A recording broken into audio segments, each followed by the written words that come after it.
মোহাম্মদ ইউনুস টাকা দিতে পারছেন না, আদানির যে বকেয়া বিল সেই বিল মেটাতে পারছেন না বলে উন্মাদ হয়ে গেছে মোহাম্মদ ইউনুস। স্পাইনলেস, মেরুদণ্ডহীন একজন সরকারের মাথা এই মুহূর্তে আত্মঘাতী একের পর এক সিদ্ধান্ত নিচ্ছেন। কখনো ডিপ স্টেটের কাছে পা ধরছেন যে আদানিকে একটু চাপে রাখো, কখনো ভারত বিরোধী কার্যকলাপ বাংলাদেশের মাটি থেকে তিনি চালু করছেন। এবং এখন আস্পর্ধা শুধু আমি ভাবছি, এখন চিন্ময় কৃষ্ণ প্রভুকে তুলে নিয়ে যাওয়া হয়েছে গোয়েন্দা দপ্তরে, বাংলাদেশের গোয়েন্দা দপ্তরে। মেরুদণ্ডহীন মোহাম্মদ ইউনুস এই মুহূর্তে তার পুলিশকে দিয়ে ইসকনের সন্ন্যাসীকে তুলে নিয়ে গেছে এবং সেটা ব্রেকিং নিউজ। কিন্তু তার থেকেও বড় ব্রেকিং নিউজ আমি আগামী কয়েক মিনিটে দেব। ট্রাম্প এবং তুলসি গাবার্ডকে হস্তক্ষেপ করতে আর্জি জানাচ্ছে এই মুহূর্তে 180টি দেশে হবে প্রতিবাদ মিছিল। ডোনাল্ড ট্রাম্প এবং তুলসি গাবার্ড দুজনেই সনাতনীদের পক্ষে দাঁড়িয়েছেন। তাদের সরকার আসেনি, কিন্তু বাইডেন চলে যাওয়ার আগে বদমাইশিগুলো করছেন। মোহাম্মদ ইউনুসের কথায় বাইডেন এই মুহূর্তে যে বদমাইশিগুলো করছে, কখনো আদানিকে চাপে রাখার জন্য, কখনো হিন্দুদেরকে চাপে রাখার জন্য।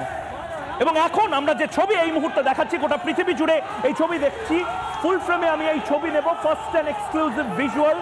আমি ফুল ফ্রেমে সেই ছবি দেখাবো আপনাদেরকে, যেখানে দেখতে পাচ্ছেন এটা ঢাকার গোয়েন্দা বিভাগের অফিস, ঢাকা পুলিশের গোয়েন্দা বিভাগ। তার সামনে হাজারে হাজারে সনাতনীরা এই মুহূর্তে আসছেন এবং ওয়ার্ল্ড এক্সক্লুসিভ এই ছবি রিপাবলিক বাংলায় গোটা পৃথিবীর সনাতনী সম্প্রদায়ের যারা মানুষ রয়েছেন তারা দেখতে পাচ্ছেন। মোহাম্মদ ইউনুস টেনশনে উন্মাদ হয়ে গেছেন যেন। মোহাম্মদ ইউনুস বুঝতে পারছেন না কি করে তিনি বিল মেটাবেন আদানির। এবং এখান থেকে শুরু গোটা যে আজকের এই লড়াইটা এবং এই অভিযোগ, তার পাশাপাশি ডিপ স্টেটের চক্রান্ত আদানির বিরুদ্ধে, হিন্দু নেতাদের বিরুদ্ধে। এই মুহূর্তে ওয়ার্ল্ড এক্সক্লুসিভ যে ছবি,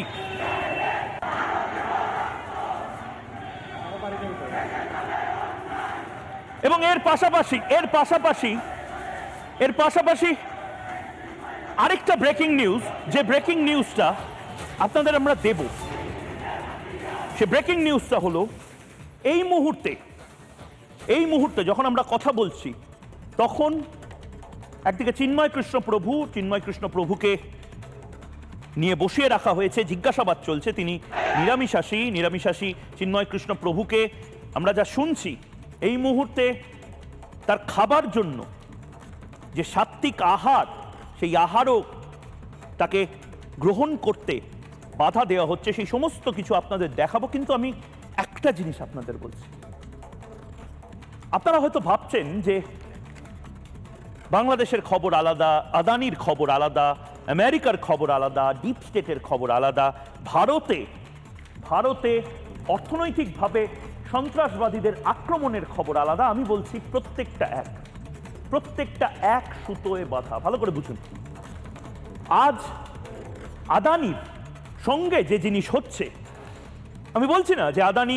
একেবারে ধোয়া তুলসী পাতা, আদানি দুধ কা ধুলা হুয়া, মানে আদানি একেবারে ইনোসেন্ট একটি কোম্পানি। আদানির হয়তো অনেক সমস্যা থাকতে পারে, আদানির অনেক ধরনের অনেক কাণ্ড কারখানা থাকতে পারে, এবং সেগুলো যেন যথেষ্ট গুরুত্ব সহকারে ভারত সরকার দেখে। কিন্তু পয়েন্ট হলো, অবাক করা বিষয়, আদানি আদানি আদানি বলে যে হই হট্টগোল করছে, যেই বিরোধীরা হই হট্টগোল করে যে থামিয়ে দেওয়ার চেষ্টা করছে এই আদানিদেরকে, তার কারণটা কি? তার কারণটা হলো আদানি ভারতবর্ষকে রিপ্রেজেন্ট করছে, যেভাবে এসবিআই এবং এলআইসি রিপ্রেজেন্ট করে, এবং এদেরকে যদি ধ্বংস করে দেওয়া যায় তাহলে ভারতবর্ষকে ধ্বংস করে দেওয়া যাবে। ভালো করে বুঝুন, বাইডেন চলে যাওয়ার আগে তার বদমাইশি চালিয়ে যাচ্ছে। জর্জ সোরোস, আর 3 মাস বাকি, জর্জ সোরোস তার দোকান বন্ধ হয়ে যাওয়ার আগে বদমাইশি করছে। আপনারা অনেকে জানেন না, হয়তো আমি বুঝিয়ে বলার জন্য বলি যে আদানি ঘুষ নিয়েছে ভারতের কিছু রাজ্যকে সে নাকি ঘুষ দিয়েছে। এর জন্য আমেরিকার একটি কোর্টে আদানির বিরুদ্ধে মামলা করে গ্রেপ্তারি পরোয়ানা জারি করা হয়েছে। অর্থাৎ মানে গুগল আমাদের দেশে নয়, আমেরিকাতে কোনো একটা কাণ্ড কারখানা করেছে, বা ফেসবুক করেছে, বা ইলন মাস্ক সে করেছে, ধরুন টেক্সাসে এরকম কিছু করেছে। এবং টেক্সাসের কোনো ঘটনা নিয়ে আমাদের ধরুন আলিপুর আদালত বা জামনগর আদালত ভারতবর্ষের কোনো আদালত তারা গ্রেপ্তারি পরোয়ানা জারি করলো ইলন মাস্কের বিরুদ্ধে। মানে এতটাই স্টুপিড এই বিষয়টা। এবং এটা হচ্ছে তার কারণ আদানি ভারত এবং এশিয়ার একটা বৃহৎ শক্তি হিসেবে বাণিজ্যিকভাবে টক্কর দিচ্ছে ডিপ স্টেটকে। কি আসলে আদানির বিরুদ্ধে অভিযোগ একবার দেখব। এই মুহূর্তে আদানির বিরুদ্ধে অভিযোগ প্রায় ২৫০০ কোটি টাকা ঘুষ দেওয়া। ২৫০০ কোটি টাকা প্রায় ঘুষ দিয়েছে গৌতম আদানি। কাকে ঘুষ দিয়েছে? ভারতের বিভিন্ন রাজ্যের, অর্থাৎ ৪টি রাজ্যের সরকারি আধিকারিকদের। এরপরে মূলত বেশি দামে সৌর বিদ্যুৎ বিক্রি করতে ঘুষ দেওয়া হয়েছে বলে অভিযোগ। কয়েক রাজ্যের সরকারি আধিকারিকদের ঘুষ দেওয়া হয়েছে এবং এটা কেন্দ্রীয় সরকারের নয়, কিন্তু কেন্দ্রীয় সরকারে বিজেপি আছে, অন্ধ্রপ্রদেশে বিজেপি নেই। অন্ধ্রপ্রদেশ সহ কয়েক রাজ্যকে ঘুষ দেওয়া হয়েছে, যার মধ্যে সেই সময় ওড়িশা আছে, তামিলনাড়ু আছে, অন্ধ্রপ্রদেশ আছে, ছত্তিশগড় আছে, ৪টি রাজ্য আছে। এই ৪টে রাজ্যকে নাকি আদানি ঘুষ দিয়েছে। মার্কিন শেয়ার বাজার থেকে অর্থ সংগ্রহ করা হয়েছে এবং এটা আসলে নাকি আমেরিকার মাথা ব্যথার কারণ। ঘুষের টাকায় আমেরিকার বাজার থেকে সংগ্রহ করা হয়েছে বলে নাকি আমেরিকা এই কাজটা করেছে। আমি তো বলবো আমেরিকাকে, আমেরিকার যারা ডিপ স্টেটের যারা প্লেয়াররা রয়েছেন, যারা ময়ূককে মনিটর করছেন এই মুহূর্তে, জর্জ সোরোস, সেই জর্জ সোরোস এবং তার গ্যাংয়ের, বা কমলা হ্যারিস এবং তার গ্যাংয়ের যারা সদস্যরা রয়েছেন, মোহাম্মদ ইউনুস যদি জবাব চায় বাংলা এই মুহূর্তে দেখেন, আমাকে যদি দেখেন, অবশ্যই দেখেন, দিন রাত ময়ূক বাদিকে মুখ করলো না ডান দিকে গিয়ে কথা বললো, সমস্ত কিছু মনিটর করে তাদের ফাইল পাঠানো হয়। যদি জর্জ সোরোস এন্ড গ্যাং অর্থাৎ ডিপ স্টেট যদি দেখেন, আজকে ময়ূকের এই প্রশ্নগুলো তারা দেখুন। এবং আবারও বলছি, সবকিছু ইন্টারকানেক্টেড। বাংলাদেশে যে অশান্ত পরিস্থিতি, ঢাকা, কলকাতা, দিল্লি এবং ওয়াশিংটন, সবকিছু ইন্টারকানেক্টেড এবং সবকিছুর মূলে এই ডিপ স্টেট, এই ডিপ স্টেট। এবং ঠিক সেই জায়গা থেকে আজ আমি শুরু করছি, একের পর এক প্রশ্ন দিয়ে এই মুহূর্তে শুরু করছি। দেখুন, ময়ূকের প্রথম প্রশ্ন, সব ঘটনা পরস্পর সম্পর্কিত। আদানিকে চাপে রাখার জন্য আদানির দুর্নীতি, তার ফাইল সামনে আনা, চিন্ময় কৃষ্ণ প্রভুকে গ্রেপ্তারি, মোহাম্মদ ইউনুসের নার্ভ ফেল করা, এই সমস্ত কিছু কি ইন্টারকানেক্টেড বোঝাবো। এরপরে আদানির টাকা দিলে দেউলিয়া বাংলাদেশ টাকা দিতে পারছে না। মোহাম্মদ ইউনুস সরকার বিদ্যুতের বিল দিতে পারছে না, বকেয়া যে বিল আদানি বলছে, আরে আমার টাকাটা তো দাও, আমি বাংলাদেশ থেকে চলে যাব, তুমি আমার টাকাটা মিটিয়ে দাও, না হলে আমি বিদ্যুৎ দেবো না, আমি কোল্ড স্টোরেজ থেকে শুরু করে সমস্ত হাইওয়ে সব জায়গার কারেন্ট অফ করিয়ে দেবো। বাংলাদেশ সরকার টাকাটা দিতে পারবে না, দিলে বাংলাদেশ সরকার দেউলিয়া হয়ে যাবে। ইউনুস আসলে বুঝতে পারছে শেখ হাসিনার সাথে যা হয়েছিল ইউনুসের সাথে হবে, এবং সেখান থেকে ঝামেলাটা শুরু। এই আদানি করা, তার কারণটা ভেঙে ভেঙে আজ বলবো, অনেক হয়েছে, না। এরপরে ইউনুসকে বাঁচাতে এই আদানিকে চাপ। মোহাম্মদ ইউনুস দেখতে পেয়েছে যে তার পালাবার আর কোনো জায়গা নেই, এবং ঠিক সেই কারণে মোহাম্মদ ইউনুস ডিপ স্টেটের পায়ে পড়ে গেছে, জর্জ সোরোসের পায়ে পড়ে গেছে, আমাকে বাঁচাও। এমনিতেই বিল ক্লিন্টন এবং হিলারি ক্লিন্টনের একেবারে আজ্ঞাবহ দাসের মতন বিভিন্ন দেশের বিভিন্ন পুতুল সরকারকে বসিয়ে রাখা হয়।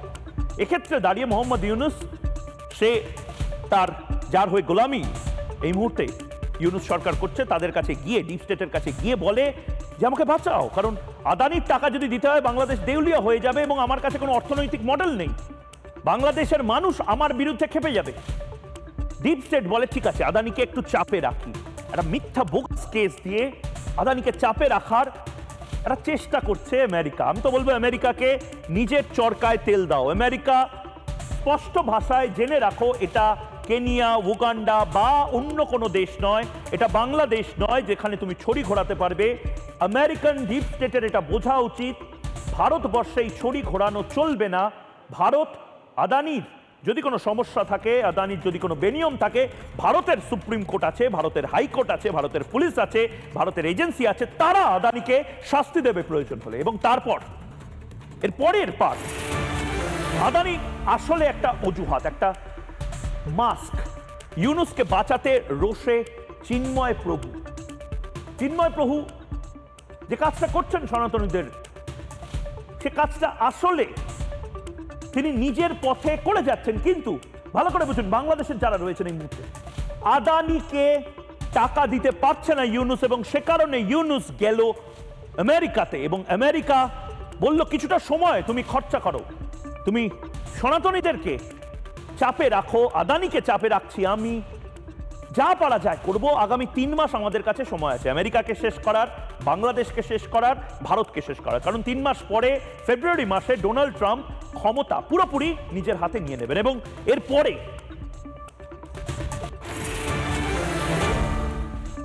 আদানি অজুহাত, আসল টার্গেট এসবিআই, এলআইসি।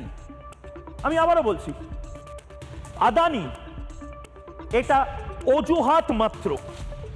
আদানিকে টার্গেট আপনারা ভাবছেন, আপনাদের যারা নেতারা রয়েছে, আমি রাহুল গান্ধীকে বলছি, ওপেন চ্যালেঞ্জ করছে রাহুল গান্ধী, সকাল বিকেল সুবাহ শাম তিনি আদানিকে নিয়ে প্রেস কনফারেন্স করবেন। একটা প্রেস কনফারেন্স রাহুল গান্ধী করবেন।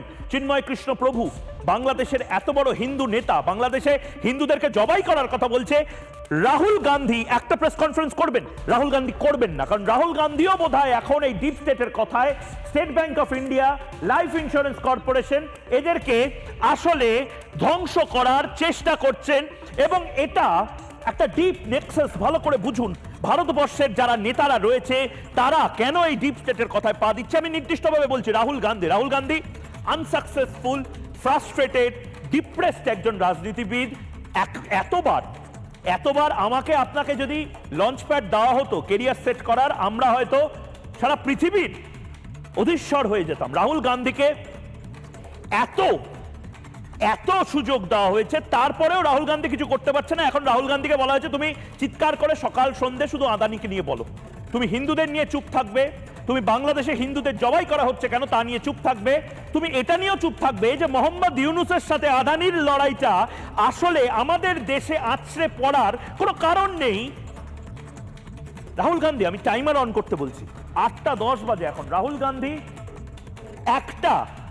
একটা স্টেটমেন্ট দেবেন চিন্ময় কৃষ্ণ প্রভুকে যে গ্রেপ্তার করা হয়েছে। মোহাম্মদ ইউনুস যখন সরকারে এসেছিল ধেই ধেই করে নেচে রাহুল গান্ধীদের যে গ্যাং, তারা বলেছিল বিপ্লব হচ্ছে, এখন হচ্ছে বিপ্লব না।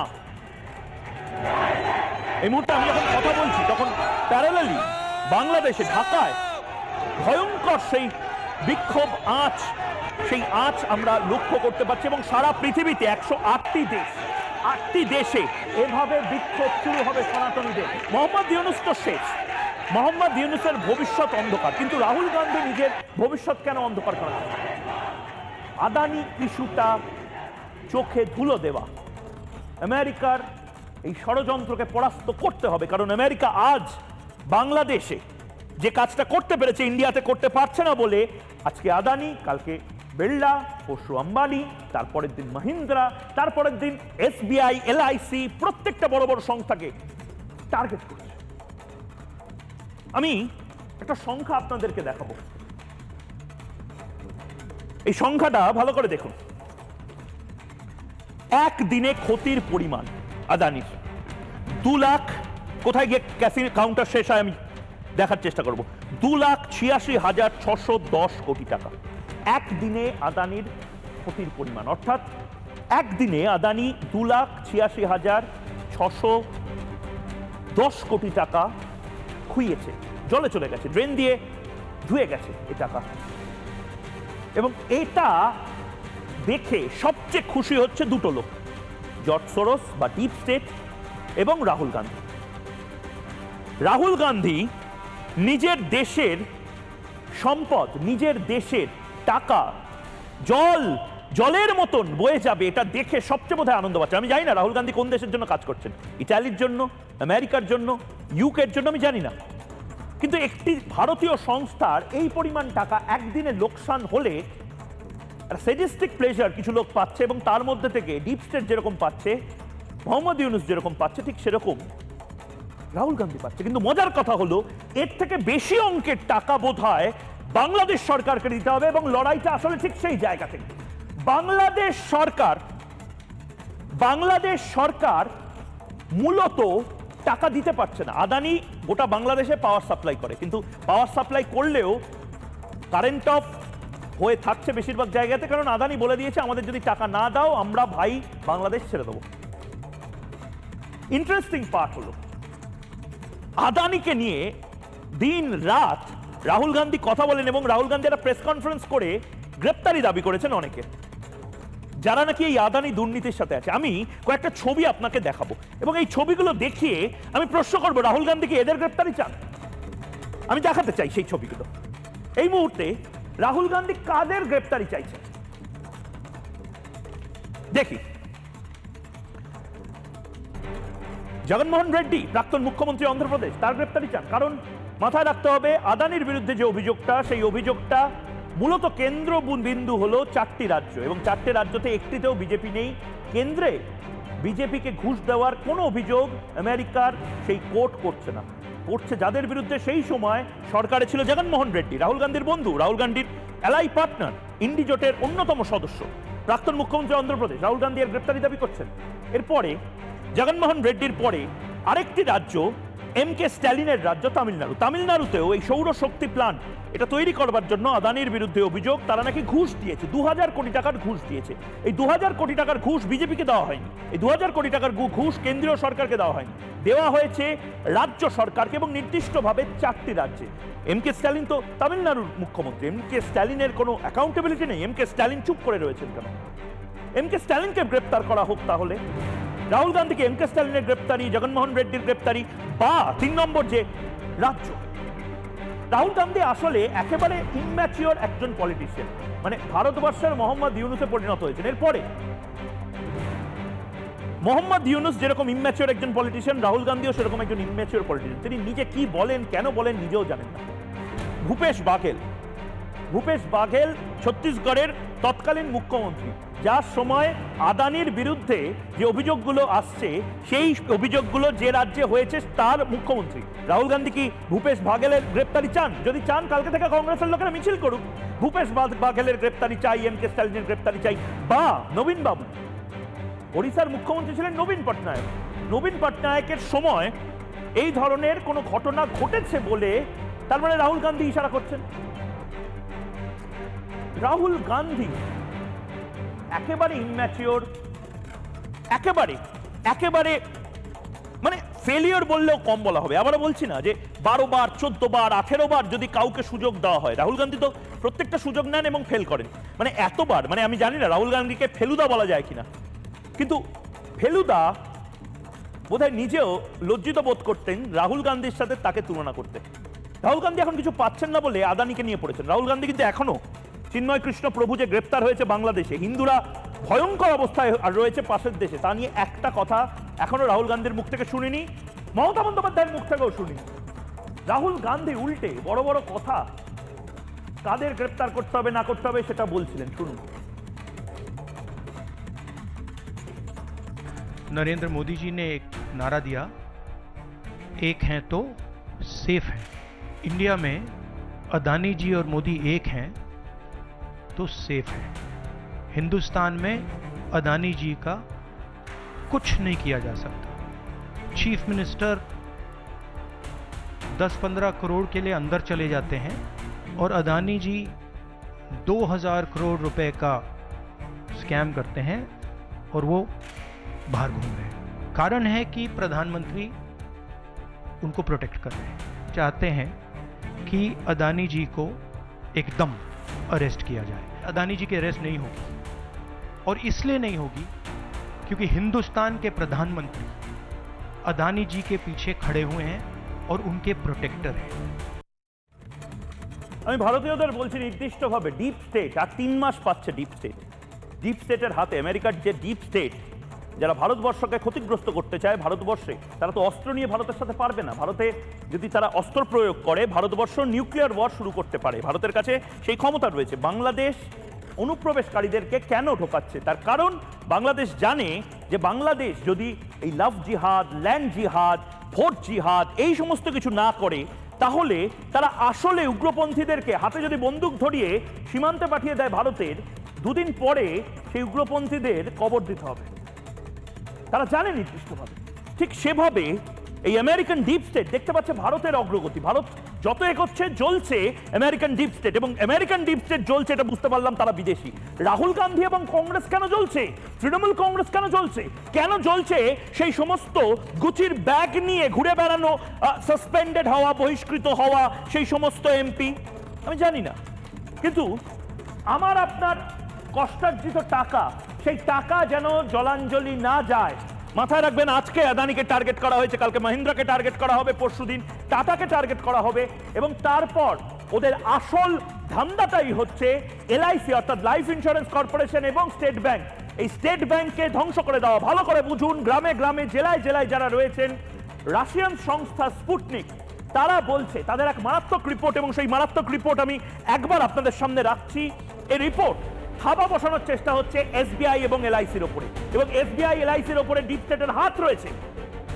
টার্গেট এসবিআই এবং এলআইসি, আসল টার্গেট জীবন বীমা নিগম, জীবন বীমা নিগম এবং স্টেট ব্যাংক অফ ইন্ডিয়া। এদেরকে ধ্বংস করার চেষ্টা হচ্ছে। আদানি আসলে টার্গেট নয়। রুশ সংবাদ মাধ্যম স্পুটনিকের খবর অনুযায়ী এক মারাত্মক আপডেট আমাদের সামনে এসেছে। বারবার আদানিকে টার্গেট করা, কারণ আদানি যদি কোল্যাপস করে, আদানি একাধিক লোন নিয়েছে এসবিআই এবং এলআইসির থেকে। মার্কিন ডিপ স্টেট ও জর্জ সোরসের এই ফন্দি সামনে চলে এসেছে। তারা চাইছে ভারতবর্ষের খুব গুরুত্বপূর্ণ যে সমস্ত অর্থনৈতিক যে সংস্থাগুলো রয়েছে তাকে টার্গেট করো, আরবিআইকে টার্গেট করো, এলআইসিকে টার্গেট করো, এসবিআইকে টার্গেট করো। মূল টার্গেট ভারতের অর্থনীতি, কারণ ভারতে এখন তারা টেররিজম করতে পারছে না। একটা বলিষ্ঠ সরকার ভারতে রয়েছে, অর্থনীতিকে ধ্বংস করতে হবে। অর্থনীতিকে ধ্বংস করার সুপারি দেওয়া হয়েছে। সুপারি কিলার যেরকম থাকে সেরকম অর্থনীতিকে ধ্বংস করার সুপারি কিলিং করা হবে। যেন ভারতে শুরু এই অর্থনৈতিক সন্ত্রাসবাদ, এটাকে বলা হচ্ছে ই টেররিজম অর্থাৎ ইকোনমিক টেররিজম। এই টেররিজমের মাধ্যমে স্টেট ব্যাংকগুলোকে ভেঙে দাও, স্টেট ব্যাংকগুলোকে বেচে দাও, স্টেট ব্যাংকগুলোকে এমন এক জায়গায় নিয়ে যাও যেখানে স্টেট ব্যাংক দেউলিয়া হয়ে যাবে, লাইফ ইন্স্যুরেন্স কর্পোরেশনের সমস্ত টাকা উড়িয়ে দাও। এই সমস্ত কিছু মূলত করা হচ্ছে যাতে করে ভারতকে দুর্বল করা যায়। আপনার মনে হচ্ছে হয়তো যে আসলে টার্গেট আদানি, আসলে টার্গেট নরেন্দ্র মোদী নয়। সবকিছু সম্পৃক্ত, সবকিছু ইন্টারকানেক্টেড, পরস্পর সম্পর্কিত। লড়াইটা আমাকে আপনাকে দেখানো হচ্ছে, লড়াইটা আসলে আমেরিকার সাথে ভারতের, লড়াইটা ইউনুসের সাথে আদানির। ইউনুস টাকা দিতে পারছে না, এবং সেখান থেকে আদানি বলেছে, ভাই আমরা চলে যাব বাংলাদেশ থেকে, আমরা কারেন্ট দেবো না তোমাদেরকে, বিদ্যুৎ দেবো না, তোমরা আমাদের বকেয়া টাকাটা দাও। এতদিন ধরে বিদ্যুৎ নিলে, ফ্যানের হাওয়া খেলে মোহাম্মদ ইউনুস এই বড় বড় লেকচার মারছেন, এসি চালিয়ে পা দোলাচ্ছেন, হিন্দুদেরকে মারছেন, এই সমস্ত কিছুতে এসি চালিয়ে, ফ্যান চালিয়ে, লাইট চালিয়ে এই টাকাটা দিচ্ছে আদানি, এই বিদ্যুৎটা দিচ্ছে আদানি, সে টাকাটা ফেরত দাও। এটা বলতেই মাথা খারাপ হয়ে গেছে, এবং ঠিক সেই জায়গা থেকে আরেকটা ব্রেকিং নিউজ এই মুহূর্তে আসছে, ভয়ঙ্কর খবর আসছে এই মুহূর্তে। বাংলাদেশ ছাড়তে পারে আদানি গোষ্ঠী।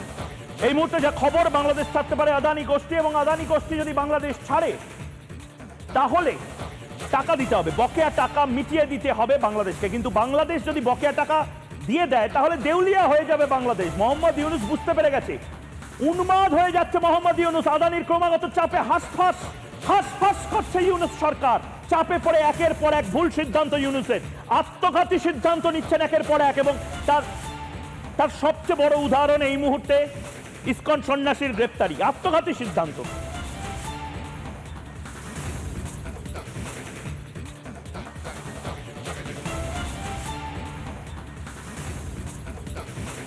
বিদ্যুৎ চুক্তি খতিয়ে দেখবেন মোহাম্মদ ইউনুস, আর অন্যদিকে টাকা তো দেবেন না। টাকা ছাড়ুন। এসির হাওয়া খাচ্ছেন, বিদ্যুৎ দিয়ে নিজেদের ধান্দা সামলাচ্ছেন মোহাম্মদ ইউনুস। যে এসিটা চলছে সেই এসিটা আদানির চলছে।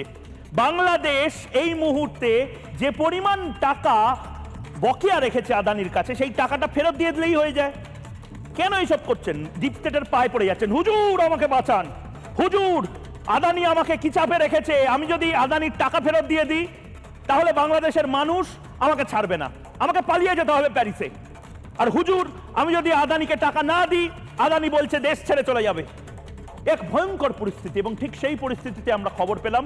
আমি বুঝতে পারছি মোহাম্মদ ইউনুসের টেনশন হচ্ছে। মোহাম্মদ ইউনুস এই মুহূর্তে বুঝতে পারছেন না, মোহাম্মদ ইউনুস এই মুহূর্তে নার্ভাস হয়ে পড়েছেন। এমনিতে মোহাম্মদ ইউনুসের কোনো স্পাইন নেই, অর্থাৎ মেরুদণ্ড নেই, মেরুদণ্ডহীন একজন অরাজনৈতিক ব্যক্তিকে এত গুরুত্বপূর্ণ, এত স্ট্র্যাটেজিক্যালি ইম্পর্টেন্ট একটা দেশের মাথা হিসেবে যদি বসিয়ে দেওয়া হয়, যা হওয়ার তাই হচ্ছে। মোহাম্মদ ইউনুস কোল্যাপস করছেন, মোহাম্মদ ইউনুস ভুল সিদ্ধান্ত নিচ্ছেন। মোহাম্মদ ইউনুস আসলে দেখতে পাচ্ছেন আমার শত্রু বাড়ছে, আমার আদানি শত্রু হচ্ছে, আমার আমেরিকায় ডোনাল্ড ট্রাম্প শত্রু হচ্ছে, আমার শত্রু ভারত হয়ে যেতে পারে।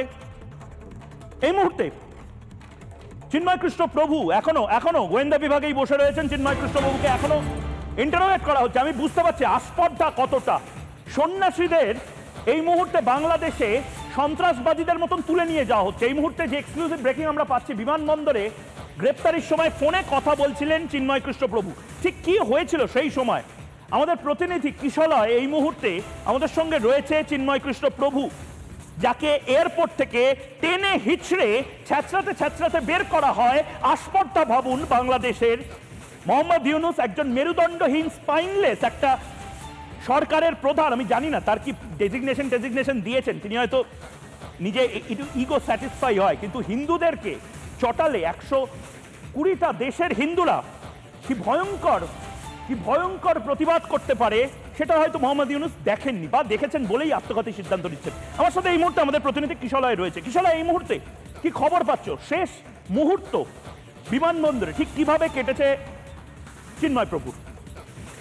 একেবারে ময়ূক, আমি দ্রুত জানিয়ে রাখি, শেষ যেই সময় গ্রেফতার হচ্ছেন সেই সময় দ্রুত কি হয়েছিল বিমানবন্দরে, এবং আমরা যে সূত্র মারফত খবর পাচ্ছি একদম সরাসরি যারা বিমানবন্দরে উপস্থিত ছিলেন তারাই কথা বলছেন যে চিন্ময় কৃষ্ণ প্রভু বসে ফ্লাইটের অপেক্ষা করছিলেন চিটাগং যাওয়ার। তার আগে ওনার কাছে একটি কল আসে, উনি কলে কথা বলছিলেন। হঠাৎ করে পিছন থেকে দুজন আসে, এসে ওনার কাঁধে হাত রাখে, নিয়ে ওনার ফোনটা কেড়ে নেওয়ার চেষ্টা করে। উনি তাদের বাধা দেওয়ার চেষ্টা করেন, বলেন আপনারা কারা? তারা বলেন আমরা পুলিশ থেকে এসেছি, আমরা ডিটেকটিভ ব্রাঞ্চ থেকে এসেছি, বলে জোর করে ওনার ফোন কাটতে চান। উনি তাদের বাধা দেন, মৃদু ধস্তাধস্তি হয়। আরো 4-5 থেকে 6 জন এগিয়ে আসে এবং ওনাকে ধরে টানতে টানতে একটি 521161 এই নম্বরের একটি গাড়ি এয়ারপোর্টের বাইরে ছিল, সেই গাড়ি অবধি নিয়ে যায়। তার মধ্যেই চিন্ময় কৃষ্ণ প্রভুকে জোর করে সেই গাড়িতে যখন প্রবেশ করানো হচ্ছে, ওনার অনুগামীদের উনি বলেন যে শান্তিপূর্ণভাবে আন্দোলন চালিয়ে যাবে, কেউ কোন রকম অশান্তি করবে না বলে তাকে নিয়ে চলে যাওয়া হয়। অর্থাৎ একদম কিশলয়, আমি তোমাকে একটু থামাচ্ছি, কারণ এই মুহূর্তে আরো ভয়ানক কিছু অভিযোগ আমরা শুনতে পাচ্ছি সন্ন্যাসীদের তরফ থেকে। তুমি একটু আমাদের সঙ্গে থাকো। এই মুহূর্তে আরো ভয়ানক যে ব্রেকিং নিউজ আমাদের কাছে আসছে, সূত্রের খবর, চিন্ময় কৃষ্ণ প্রভুর সাথে অমানবিক আচরণ। চিন্ময় কৃষ্ণ প্রভু প্রসাদ নিয়ে যেতে বাধা। একজন ভদ্রলোক যে পেঁয়াজ রসুন খান না, সাত্বিক আহার গ্রহণ করেন, তাকে তার ধর্ম পালন করতেও বাধা দিচ্ছে কেন এই মেরুদণ্ডহীন ইউনুস সরকারের পুলিশ? মোহাম্মদ ইউনুস মেরুদণ্ডহীন একটা সরকার চালাচ্ছে। এই মুহূর্তে চিন্ময় কৃষ্ণ প্রভুকে কড়া পাহারায় রাখা হয়েছে, এমনকি ওষুধও দেওয়া হচ্ছে না চিন্ময় প্রভুকে, বলা হচ্ছে এই মুহূর্তে বড় অভিযোগ। কিশলয়, এই মুহূর্তে এটা নিয়ে তোমার কাছে কি খবর আসছে সূত্র থেকে? একদমই অত্যন্ত বড় খবর। প্রসাদ ভোজি বলা হয়, যারা ইসকনের ভক্ত তারা পেঁয়াজ রসুন পর্যন্ত খান না। চিন্ময় কৃষ্ণ প্রভুকে যেখানে রাখা হয়েছে 3টি নিরাপত্তা বলয়ের মধ্যে রাখা হয়েছে, তার অনুগামীরা বাইরে দাঁড়িয়ে রয়েছেন প্রসাদ হাতে, ডিবি অফিসের বাইরে, তাদেরকে প্রবেশ করতে দেওয়া হচ্ছে না। সেই অনুগামীদের হাতে, তার যারা সঙ্গে থাকেন তাদের হাতে কিন্তু ওষুধও রয়েছে, 3 বেলা ওষুধ খান চিন্ময় কৃষ্ণ প্রভু, তার মধ্যে প্রেশারের ওষুধও রয়েছে, সেই ওষুধও নিয়ে যেতে দেওয়া হচ্ছে না। ভয় পাচ্ছেন তার অনুগামীরা যে টর্চার করে, সূত্রের খবর মারফত তার অনুগামীরা ভয় পাচ্ছেন টর্চার করে তাকে জোর করে সাইন করিয়ে নেওয়া হতে পারে, না খেতে দিয়ে তাকে জোর করে সাইন করিয়ে নেওয়া হতে পারে যে তিনি দোষ করেছেন, এবং তারপর তাকে কোর্টে প্রডিউস করা হতে পারে। এবং এই মুহূর্তে দাঁড়িয়ে ডিবি অফিস থেকে বার করে তাকে অন্য কোনো জায়গায় নিয়ে যাওয়া হতে পারে, যেখানে তাকে আরো টর্চার করা হতে পারে, অত্যাচার করা হতে পারে বলে তার অনুগামীরা ভয় পাচ্ছেন। তারা এই মুহূর্তে প্রসাদ হাতে দরজার গেটের বাইরে দাঁড়িয়ে রয়েছেন, তাদেরকে প্রবেশ করতে দেওয়া হচ্ছে না। তুমি আমাদের সঙ্গে থাকো। বাংলাদেশ উত্তাল হয়ে গেছে, বাংলাদেশ সনাতনীদের গর্জনে এই মুহূর্তে উত্তাল হয়ে গেছে, এবং সনাতনীরা বাংলাদেশে একা নয়, ভারতবর্ষের সনাতনী সহ গোটা পৃথিবীর 108টি দেশে যারা সনাতনীরা রয়েছেন তারা ঠিক করেছেন আজ রাত থেকেই তারা তাদের প্রতিবাদ শুরু করবেন। আমি একবার বিমল শঙ্কর নন্দ এই মুহূর্তে বিজেপি মুখপাত্র রয়েছেন এবং নীলাদ্রি ব্যানার্জি রাজনৈতিক বিশ্লেষক রয়েছেন, দুজনের কাছে প্রতিক্রিয়া জেনে যাচ্ছি। বিমল শঙ্কর বাবু, ইন্টারকানেক্টেড সব, এগুলো ভাবলে ভুল হবে যে আলাদা আলাদা বিষয়। চিন্ময় কৃষ্ণ প্রভুর গ্রেপ্তার, আদানি হঠাৎ করে ফ্রন্ট বুকে চলে আসা, আমি শুধু ভাবছি রাহুল গান্ধীর এত আনন্দ কেন হচ্ছে। আমি ছোটবেলায় পড়েছিলাম অবদের গোবদে আনন্দ, কিন্তু রাহুল গান্ধীদের আনন্দ কেন হচ্ছে না?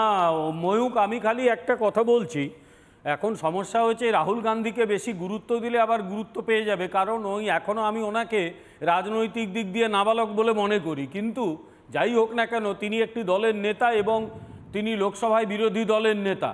তিনি নাবালক কি সাবালক সেটা অন্য প্রসঙ্গ। তিনি বলেছেন আদানিকে গ্রেপ্তার করতে হবে, তাহলে তিনি প্রথম কাজ করুন, তার কংগ্রেস দলটাকে তুলে দিন।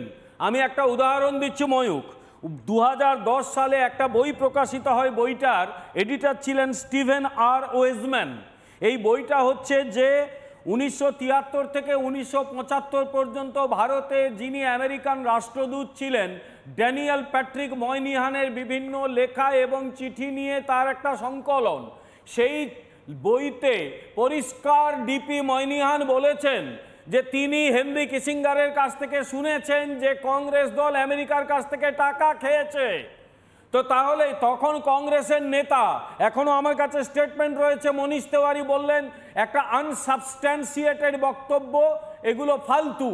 তাহলে আমেরিকাতে যে দেশের নাগরিক নয় আমাদের দেশের ব্যবসায়ী আদানি, তার বিরুদ্ধে আমেরিকার কোর্টে গ্রেপ্তারি পরোয়ানা জারি হচ্ছে, আর এই ভদ্রলোক রাহুল গান্ধী তিনি বলছেন গ্রেপ্তার করতে হবে। আরে তিনি কি আমেরিকান ডিপ স্টেটের এজেন্টের মতো কথা বলছেন নাকি?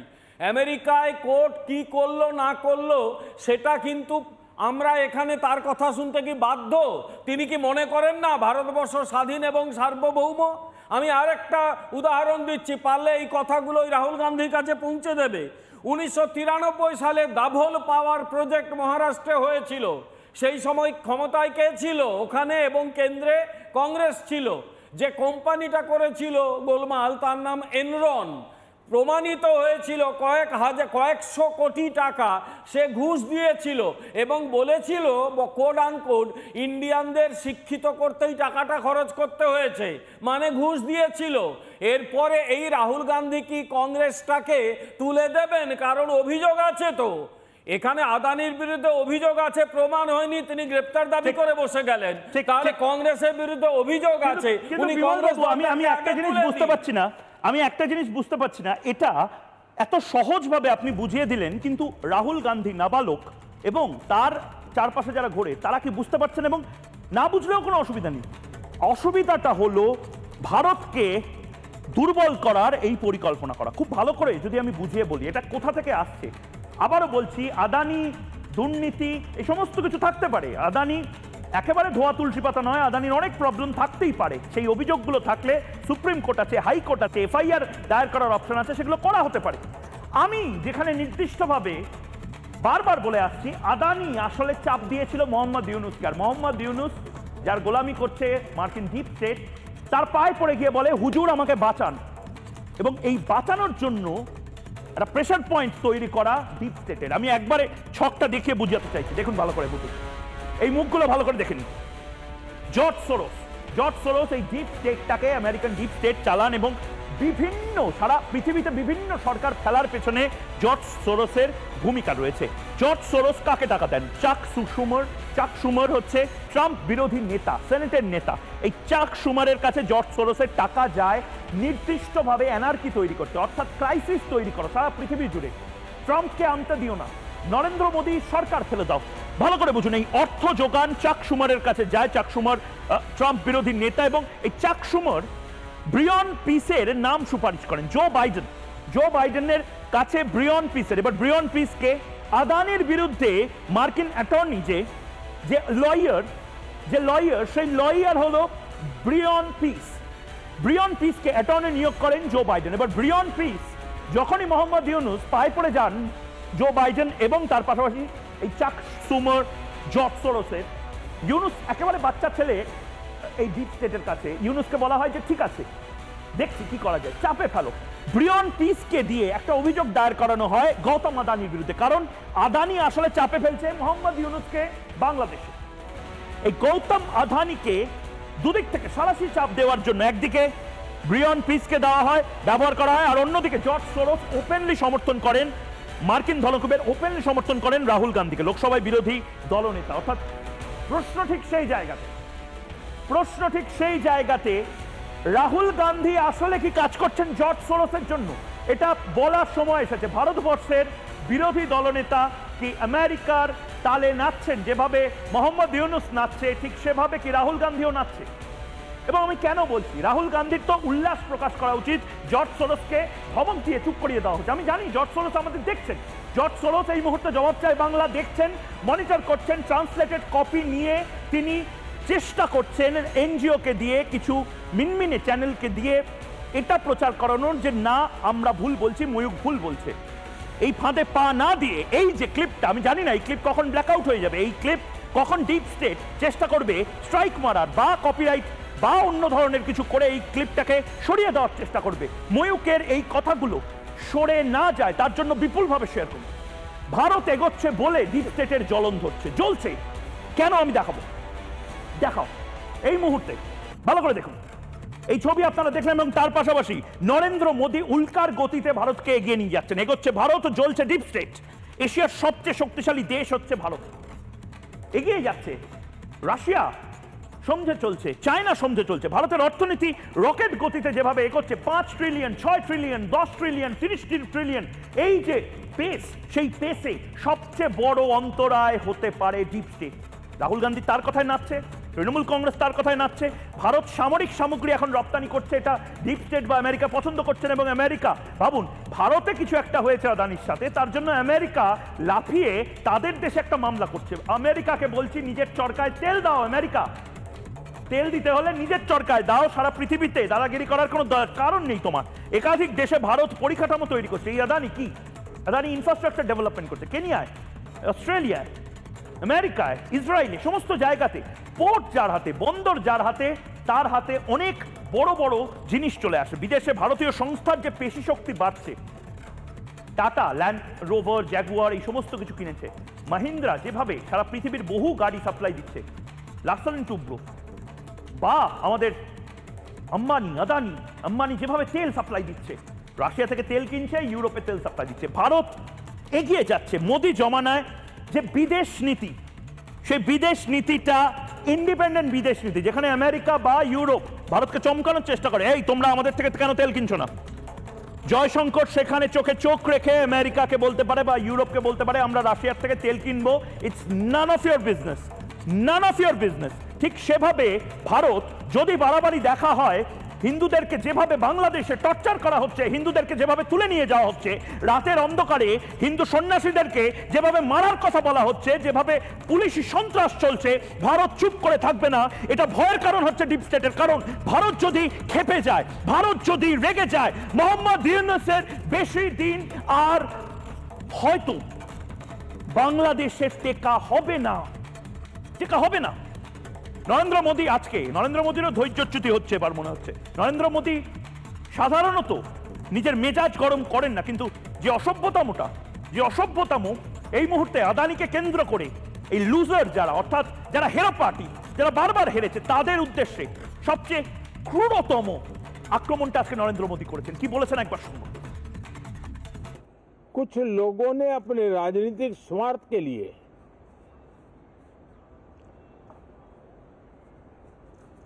जिनको जनता ने अस्वीकार किया है, वे संसद को भी मुट्ठी भर लोगों के हुड़दंगबाजी से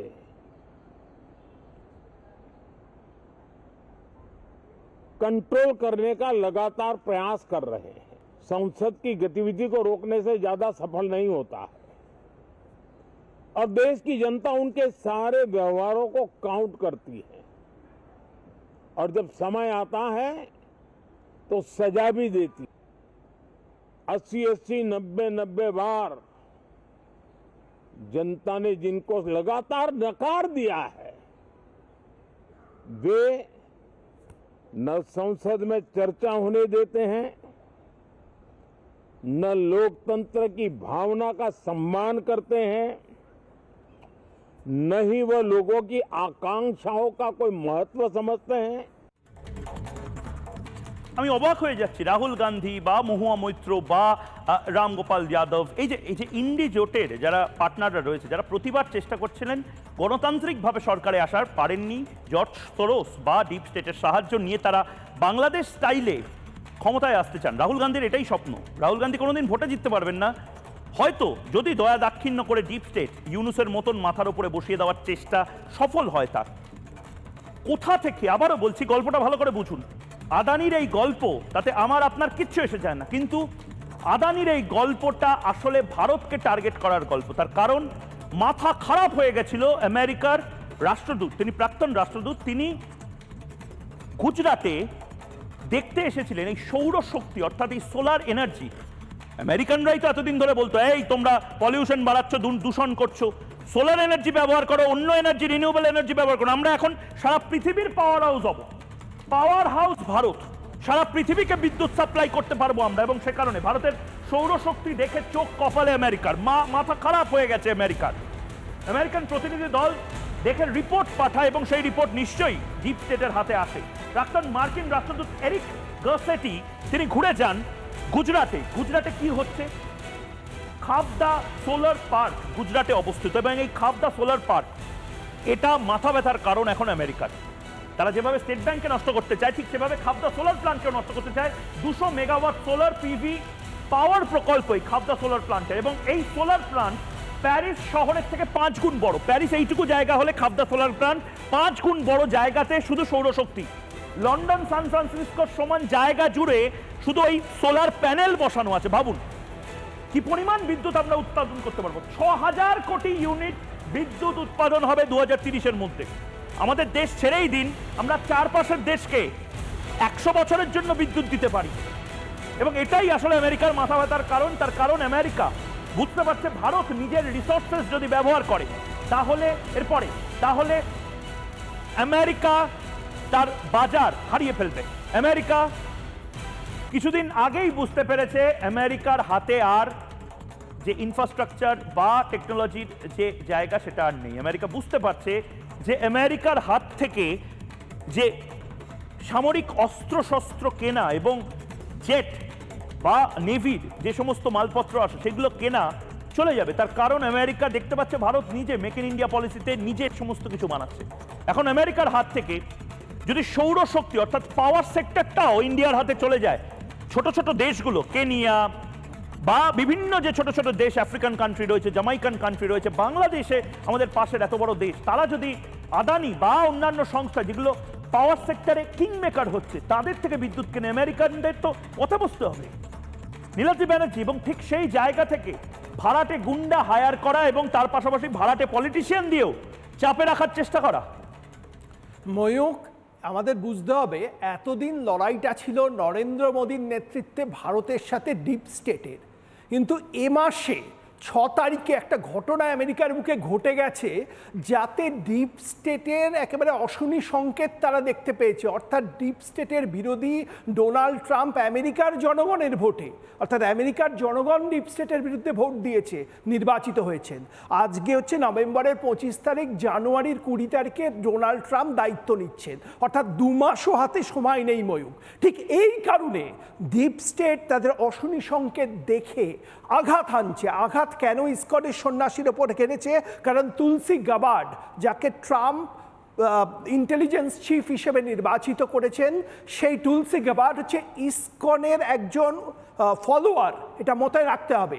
তারা আঘাত হানতে চাইছে ভারতে নরেন্দ্র মোদী একদিকে, অন্যদিকে আমেরিকায় যে ডোনাল্ড ট্রাম্পের সরকার আসতে চলেছে সেই আসন্ন সরকারের ওপর। এখানে সবচেয়ে দুঃখজনক ময়ূক হচ্ছে জাতীয় কংগ্রেস, যারা জাতীয় আন্দোলনে, স্বাধীনতা আন্দোলনে এত বড় ভূমিকা পালন করেছিল, সেই জাতীয় কংগ্রেসের নেতা রাহুল গান্ধী কার্যত ভারতবর্ষে দাঁড়িয়ে ডিপ স্টেটের মুখপাত্র হিসেবে দেশ ও বিরোধী কাজ করছেন।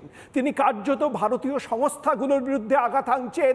তিনি চেষ্টা করেছিলেন মহারাষ্ট্রের নির্বাচনে যদি বিজেপি নিয়ন্ত্রিত সরকারকে ফেলে দেওয়া যায় যাতে ভারতের শেয়ার বাজারে পতন আসে। কিন্তু ময়ূক দেখুন শনিবারের ফলাফলের শনিবার এর ফলাফলের ফল, শুক্রবার তার আগে এবং আজকে ভারতের শেয়ার মার্কেট একটা নতুন পরে উদ্দীপনা দেখা দিয়েছে। ভারতের অর্থনৈতিক কাঠামোকে তারা ভেঙে ফেলার চেষ্টা করছিলেন। ফিরে আসছে, তাই ডিপ স্টেটের চক্রান্ত ব্যর্থ হচ্ছে, এটাই অশনি সংকেত এবং এই জন্যই এই পদক্ষেপ। ডিপ স্টেটকে ভাঙতে হবে। আমাদের এই কনভারসেশন শুনে ডিপ স্টেটেরও ঠকঠক করে কাঁপছে। ময়ূক, এখানে একটা লেফট লিবারেল ইকোসিস্টেমেরও খেলা আছে। ওরা দীর্ঘদিন ধরে একটা জিনিস প্রজেক্ট করে এসেছে, ব্যবসা মানে খারাপ, ব্যবসায়ী মানে খারাপ, চাকরি বাকরি করো, ভারতীয় ব্যবসায়ীরা খুব বাজে। অথচ ভারতীয় ব্যবসায়ীরা এখন বিশ্বে একেবারে সম্মানের জায়গায় যাচ্ছে। দেখুন একটা কথা বলি, সেটা হচ্ছে যদি আদানি কোনো অন্যায় করে থাকেন আইনের মুখোমুখি তাকে হতে হবে, কিন্তু প্রত্যেকটা দেশ তার ব্যবসায়ীদের পাশে দাঁড়ায়। আমেরিকা অনেক সময় তার ব্যবসায়ীদের হয়ে অন্য দেশে অভ্যুত্থান ঘটিয়েছে। 1973 সালে চিলিতে সরকার ফেলে দিয়েছিল, কারণ সেখানকার কপার কোম্পানির মালিকানা ছিল আমেরিকায়। সেখানে আলেন্দে সরকার সময় শেষ, কিন্তু আমি এখনো দেখতে পেলাম না এই যে জর্জ সোরোসকে নিয়ে রাহুল গান্ধীর কোনো কথা। আমি দেখতে পেলাম না চিন্ময় কৃষ্ণ প্রভু যে গ্রেপ্তার হয়েছে তা নিয়ে কোনো কথা। ভাই, মেরুদণ্ডহীন মোহাম্মদ ইউনুসকে সমালোচনা করে রাহুল গান্ধীর কোনো টুইট। বাংলাদেশ পাশের দেশ জ্বলছে এবং তার আজ ভারতেও এসে পড়তে পারে। হিন্দুরা সুরক্ষিত নয়। ঢাকা বিশ্ববিদ্যালয়, একদম রাজধানী শহর ঢাকা বিশ্ববিদ্যালয় পর্যন্ত সনাতনীদের ওপর আক্রমণ নামিয়ে আনা হয়েছে। নির্দিষ্ট করে বেছে বেছে হিন্দু ছাত্রদেরকে মারার অভিযোগ উঠছে। এই মুহূর্তে সেই ছবি আপনারা দেখতে পাচ্ছেন। ঢাকায় উত্তেজনা। চিন্ময় কৃষ্ণ প্রভুকে গোয়েন্দা দপ্তরে নিয়ে গিয়ে জিজ্ঞাসাবাদ শুরু হওয়ার পর থেকে গোটা বাংলাদেশ জ্বলে উঠেছে। এই মুহূর্তে গোটা বাংলাদেশে যেভাবে চিন্ময় কৃষ্ণ প্রভুকে এখন অব্দি কোনো ধরনের কোনো প্রসাদ, অর্থাৎ যে ধরনের আহার তিনি নেন সেই একটা আহারও তাকে নিতে দেওয়া হয়নি। ঢাকা বিমানবন্দরের পাশাপাশি এই মুহূর্তে ঢাকা বিশ্ববিদ্যালয়ে এই ছবি আমরা দেখতে পাচ্ছি, কিন্তু এই নিয়ে একটিও প্রতিবাদ আমরা দেখছি না। বাংলাদেশ, আবারও বলছি, বাংলাদেশ টাকাটা দিতে পারছে না, আদানিকে টাকা দিতে পারছে না বলে মোহাম্মদ ইউনুস হাতে পায়ে ধরেছিল ডিপ স্টেট আদানির বিরুদ্ধে এই কনস্পিরেসি থিওরি নামিয়ে এনেছে। আমার আপনার সতর্ক থাকার এবার সময় এসেছে, কারণ এই ডিপ স্টেট নখ দাঁত বের করে নিয়েছে, মারণ কামড় দেবে। আগামী 3 মাস ওদের কাছে সময় আছে ভারত, বাংলাদেশ আর আমেরিকাকে শেষ করতে দেব না আমরা। লড়াই চলবে। এই লড়াইয়ে আপনারা এবং আমরা একসাথে লড়বো এবং এই লড়াইয়ে জিতবো ডিপ স্টেটের বিরুদ্ধে। একটা ছোট্ট বিরতি নিচ্ছি, বিরতির পর আরো বাংলাদেশের খবর এবং ডিপ স্টেটের এই বদমাইশি ফাঁস করবো।